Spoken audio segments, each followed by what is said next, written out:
कुंवारा बाप भाग 7। सोना की उम्र महज 10 साल की थी और उसने जब से होश संभाला था तब से सिर्फ मनोज को ही अपने इर्द गिर्द पाया था। सोना की पूरी दुनिया सिर्फ मनोज में ही समाया था और मनोज के बिना तो उसकी ऐसी हालत थी मानो जल बिन मछली की होती है। सोना भी अपने पापा से मिलने के लिए तड़प रहा था। लाख जतन के बाद भी सोना हजार कोशिशें करता अपने बाप से मिलने के लिए तड़प रहा था। वंदना अपनी पूरी ममता लौटा रही थी सोना पर। सोना को अपनी गोद में सुलाना, लोरी गाकर सुनाना, सोना के बालों में उंगली फेरना, मानो कितने जन्म की प्यासी, ममता की प्यासी वंदना आंचल में भर भर के अपना प्यार लौटा रही थी सोना पर। सोना को भी वंदना का यूं प्यार देना बहुत अच्छा लग रहा था, पर फिर भी उसे अपने पापा ही चाहिए थे। एक दिन सोना अपने घर की दीवार पर चढ़ गया और कूदने की कोशिश करने लगा, पर दीवार की ऊंचाई काफी थी। सोना ठहरा बच्चा, उसे तो बस हर हाल में मनोज के पास पहुंचना था। सिर्फ सोना ही नहीं बल्कि मनोज भी सोना से मिलने के लिए तड़प रहा था और वो वंदना के घर के बाहर गार्डन में छुप कर बैठा था कि उसे सोना की चीख सुनाई दी और मनोज भी सोना को पुकारता हुआ आवाज के पीछे भागा। देखता है कि सोना दीवार से नीचे कूद गया है, पर उसे बड़ी गहरी चोट लगी है और सोना मारे दर्द से कराह रहा था। मनोज अपने बेटे को गोद में उठाकर सोना के माथे पर सहलाता हुआ पूछ रहा था कि क्या हुआ मेरे बच्चे, बोल क्या हुआ, देख पापा आ गए। पर सोना को गहरी चोट लगी थी जिसकी वजह से वो बेहोश हो गया। मनोज की आवाज सुनकर अंदर से सोना को पुकारते हुए वंदना भी भागकर बाहर आती है तो सोना की ये हालत देखकर छटपटा उठी। मनोज की गोद से छीनकर अपनी गोद में लेकर चूमने लगी अपने बेटे को। तुरंत ही दोनों एक साथ सोना को लेकर हॉस्पिटल पहुंचते हैं और सोना का इलाज शुरू हो जाता है। बाहर वंदना और मनोज बेचैनी भरे कदमों से इधर उधर बस टहल रहे होते हैं।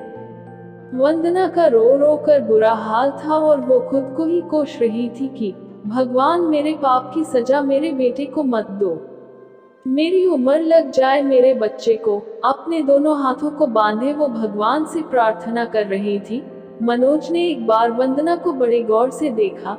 आज उसे वंदना की हालत पर तरस आ रहा था और उससे रहा न गया और वंदना के पास आकर मनोज ने अपने हाथ वंदना के कंधे पर रखा और बोला, परेशान न हो, उसे कुछ नहीं होगा, कोई साधारण हुई है सोना, वो तो साक्षात बाबा विश्वनाथ जी का दिया हुआ अनमोल नगीना है, देखना उसे कुछ नहीं होगा। वंदना जो अभी तक अपने भीतर एक सैलाब लिए बैठी थी, मनोज के हाथ लगाते ही टूट गई और मनोज से लिपट कर रोने लगी। मुझे माफ कर दो मनोज, आज सोना के इस हालत की जिम्मेदार मैं हूँ, मेरी वजह से मेरे बेटे की ये हालत हुई है, मुझे माफ कर दो। मनोज नहीं समझ पा रहा था कि क्या करे। फिर धीरे धीरे मनोज भी अपनी बाहों में वंदना को संभालते हुए चुप कराने लगा। मनोज को आज वंदना का ये अलग ही रूप दिखा था और उसे वंदना पर दया आ रही थी और शायद प्यार भी। मनोज, नहीं वंदना, चुप हो जाओ और अब अपने आप को दोष मत दो, जो होना था वो तो हो गया ना, उसमें हमारा वश नहीं है, पर जो वश में है हम वो तो कर ही सकते हैं, बस ऊपर वाले से प्रार्थना। अभी दोनों एक दूसरे का दर्द बांट रहे थे कि डॉक्टर बाहर आकर बताते हैं कि अब आपका बेटा ठीक है और आप मिल सकते हैं, बस थोड़ी देर बाद दवा का असर खत्म होते ही होश में आ जाएगा। ये सुनते ही दोनों खुशी के मारे उछल पड़ते हैं और एक दूसरे को गले लगा लेते हैं। दोनों अंदर हॉस्पिटल रूम में अपने बेटे सिरहाने बैठे उसे सहला रहे होते हैं। चुप्पी तोड़ते हुए वंदना बोली, मनोज मुझे माफ कर दो, मैं तुम्हारे साथ साथ सोना की भी गुनहगार हूँ। ना मैं तुम दोनों को अलग करती और ना ही ये सब कुछ होता। मनोज दया और सहानुभूति भरी हुई नजरों से अपलक वंदना को देख रहा होता है और मन ही मन सोचता है कि वंदना बुरी भी नहीं है, मैंने इसके बारे में गलत सोचा था। कम उम्र में प्यार में धोखा खाए वंदना के हाथों ये पाप हो गया और उसकी सजा भी भुगत चुकी है। अब मैं जानबूझकर इसे और सजा नहीं दूंगा, बस एक बार सोना ठीक हो जाए तो मैं इन दोनों की जिंदगी से चला जाऊंगा।